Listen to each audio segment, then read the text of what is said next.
সৌদিতে যুদ্ধবিমান ও সেনা মোতায়েন করল পাকিস্তান। আরবদের অনুরোধে ইরানে হামলা স্থগিত করার ঘোষণা ট্রাম্পের। ট্রাম্পের এক সিদ্ধান্তে কমল জ্বালানি তেলের দাম। জার্মানির মার্কিন ঘাঁটি থেকে ইসরায়েলে ব্যাপক অস্ত্র পাঠানোর অভিযোগ। প্রিয় দর্শক, এবার জানিয়ে দিব বিস্তারিত।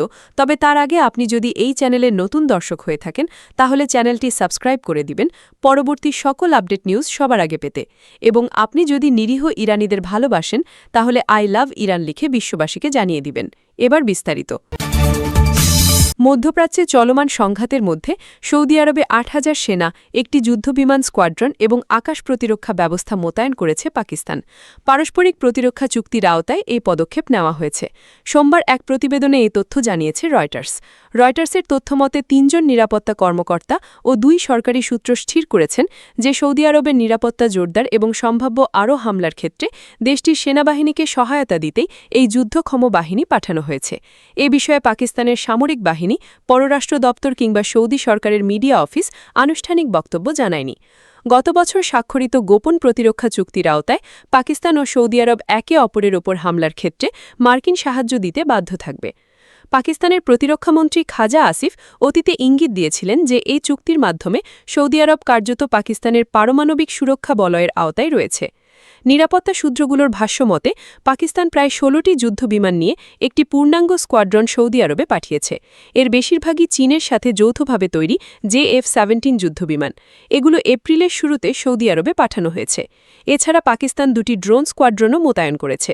মোতায়েন করা বাহিনীর মধ্যে প্রায় ৮,০০০ সেনা সদস্য রয়েছে। প্রয়োজনে আরও সেনা পাঠানোর প্রতিশ্রুতিও দেওয়া হয়েছে। পাশাপাশি চীনা নির্মিত HQ-9 আকাশ প্রতিরক্ষা ব্যবস্থাও সৌদি আরবে পাঠানো হয়েছে। এসব মার্কিন সামগ্রী পাকিস্তানি সেনা সদস্যরা পরিচালনা করছেন। সৌদির সাথে চুক্তির অংশ হিসেবে পাকিস্তানি যুদ্ধজাহাজ মোতায়েনের বিষয়টিও অন্তর্ভুক্ত রয়েছে। তবে কোনো যুদ্ধজাহাজ ইতোমধ্যে সৌদি আরবে পৌঁছেছে কিনা তা নিশ্চিত হতে পারেনি রয়টার্স।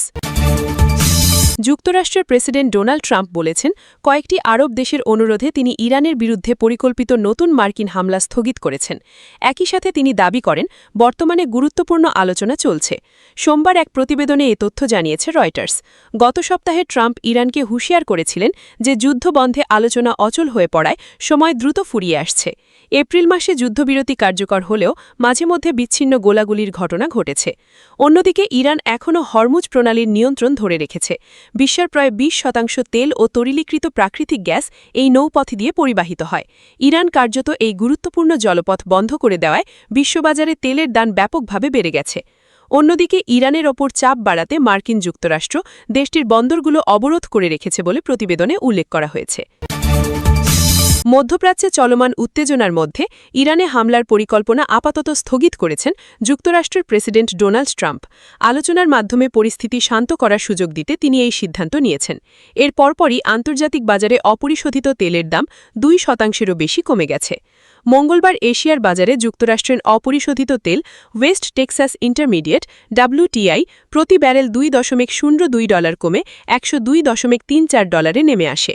এছাড়া সবচেয়ে কাছের সরবরাহের চুক্তি অনুযায়ী জুন মাসের তেলের দাম $1.54 কমে প্রতি ব্যারেল $107.11 দাঁড়িয়েছে। এই চুক্তির মেয়াদ মঙ্গলবার শেষ হচ্ছে। এর আগে সোমবার মধ্যপ্রাচ্যের উত্তেজনার কারণে আন্তর্জাতিক বাজারে তেলের দাম ৩%-এরও বেশি বেড়েছিল। বিশ্লেষকদের মতে যুক্তরাষ্ট্র ও ইরানের মধ্যে সরাসরি সংঘাতের আশঙ্কা কিছুটা কমে যাওয়ায় তেল সরবরাহ ব্যাহত হওয়ার ভয়ও কমে যাচ্ছে।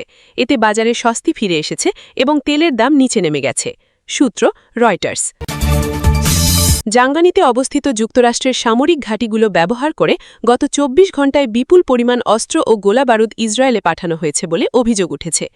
তুর্কি-ভিত্তিক সংবাদ সংস্থা আনাদোলুর প্রতিবেদনে বলা হয়েছে, ইসরায়েলের চ্যানেল ১৩ মঙ্গলবার জানায়, ইসরায়েল থেকে জার্মানিতে থাকা মার্কিন ঘাঁটিগুলোতে আসা কয়েক দশনী কার্গো বিমান সেখানে পুনরায় গোলাবারুদ বোঝাই করে অল্প সময়ের মধ্যেই আবার ইসরায়েলে ফিরে যায়। প্রতিবেদনে আরও বলা হয়, ইরানের ওপর হামলা পুনরায় শুরু হতে পারে এমন আশঙ্কায় ইসরায়েলি সেনাবাহিনী সর্বোচ্চ সতর্ক অবস্থায় রয়েছে। সামরিক প্রস্তুতি সম্পন্ন করার জন্য একটি নির্দিষ্ট সময়সূচিও নির্ধারণ করা হয়েছে। ইসরায়েলি প্রশাসনের ভেতরে এমন ধারণা জোরালো হচ্ছে যে যুক্তরাষ্ট্রের প্রেসিডেন্ট ডোনাল্ড ট্রাম্প খুব শীঘ্রই ইরানের বিরুদ্ধে নতুন হামলার অনুমোদন দিতে পারেন।